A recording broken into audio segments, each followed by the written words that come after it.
When you are writing the spelling of attitude, you will get 100 marks. As the attitude is the most important, it will, that is the thing it will reflect on the student. The attitude, that's the theme of today's talk. The first thing I want to share with you is, too often I see most schools, including my own school, when I was a student at school and college, focused on competing and winning than cooperating and winning. When somebody finishes school and college and comes into a corporate work environment, the more important attitude that's required is to collaborate and cooperate as a team. Children are not given enough exposure in getting together, doing something together, bringing the strengths of each other and collaborating as a team. I request and wish more schools adopt that as a more abiding principle than competing and winning in a rank or a race. That's the first thing. So if you check, the core focus of this discussion is going to be whether the attitude of teachers really impacts students, right? And what I personally feel is whether it impacts is not a question at all. To what extent it impacts? Because my personal experience is what I have done, it has greatly impacted me, what my teachers did to me. I mean, both ways, right? Either in the right way or wrong way. Say, for example, when our teacher says inside a class, right? Maybe you are very slow to a particular child. Whether that has an impact on the child for lifetime, I personally believe, yes, it has an impact on the child for lifetime. Maybe if the child gets that into the mind, which normally happens, because who has told this? Who has told? The teacher. When the teacher says, what the child believes is what?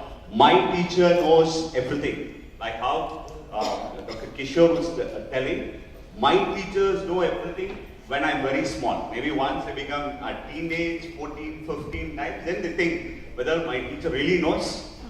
That's a little later, right? Maybe teachers know it, right? And when the children are very small, they actually believe what he says is very true.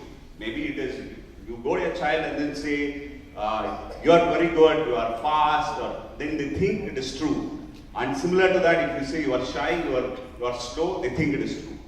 So what I personally feel is, or certain times, because we do large number of teachers training, so certain times I have come across where teachers feel it is too difficult to change certain children, right? And when a teacher believes so, whether that has an impact on the child, definitely yes. I think that's a perfect segue, so I'll answer your question in a second. But first of all, I want to express my thanks for being here. And as my humble colleague suggested, he's humble at being in the room with such distinguished guests and young learners. A few years ago, my son started working as a researcher at Harvard University. And when he was at his first big meeting, he said, Dad, I can't believe that I just felt so intimidated. I was really the dumbest person in the room. And I feel a little like that today, being in your presence. So I'm humbled as well to be here. Asking how a teacher is impacted by students in the classroom.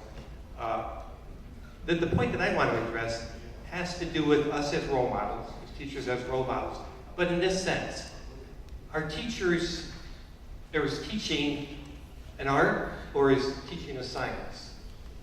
Well, for most of our lives, we knew teaching was an art, right? We knew great teachers. They were born, not made.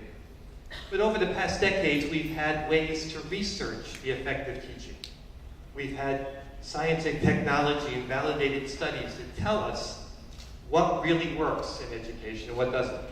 What teaching practices can really impact student learning in profound ways.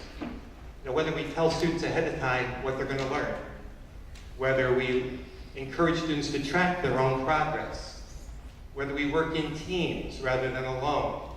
We know research has validated these as professional teaching practices that have impacts.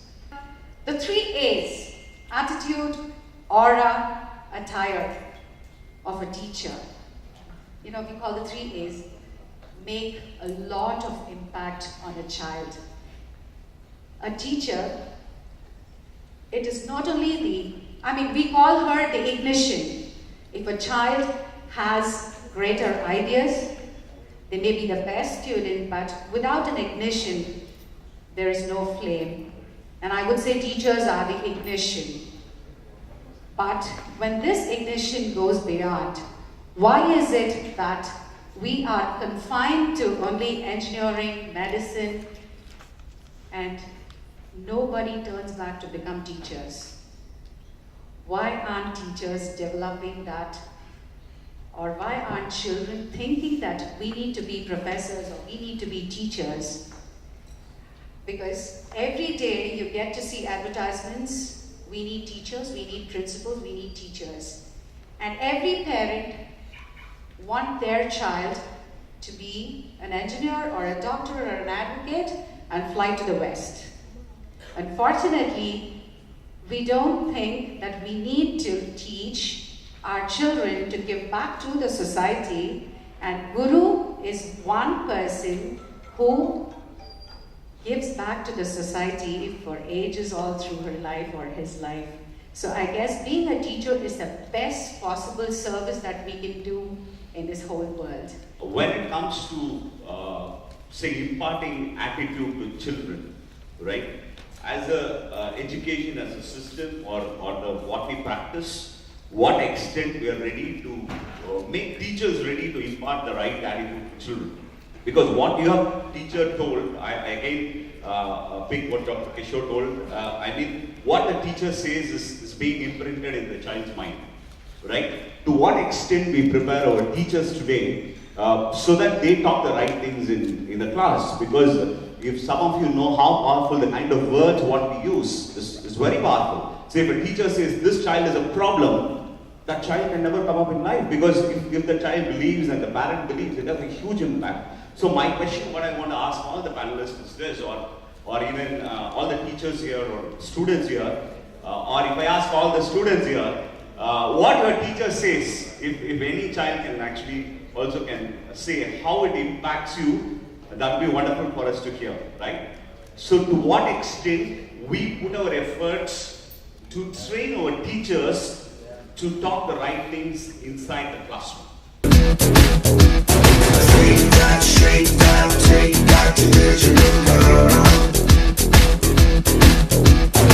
And this has to change. Children must really try to understand science, discover science, believe in science. Israel is a country, everybody believes in science. If you take the Apple iPhone, at least there will be 10 parts which is manufactured in Israel. If this camera, if we examine every part, at least 10 parts would have been manufactured in Israel. Every defense equipment you are purchasing anywhere in the world, at least some parts are manufactured in Israel. There are only 1,000 engineers in Israel. They are exporting defense equipment 100 times larger than India. And we have millions of engineers. And that is because they have scientific temper, scientific investigation, scientific inquiry. The president of the country says, gentlemen, the greatest countries in the world are the countries which did not bless the people of the country, but the people have blessed the country.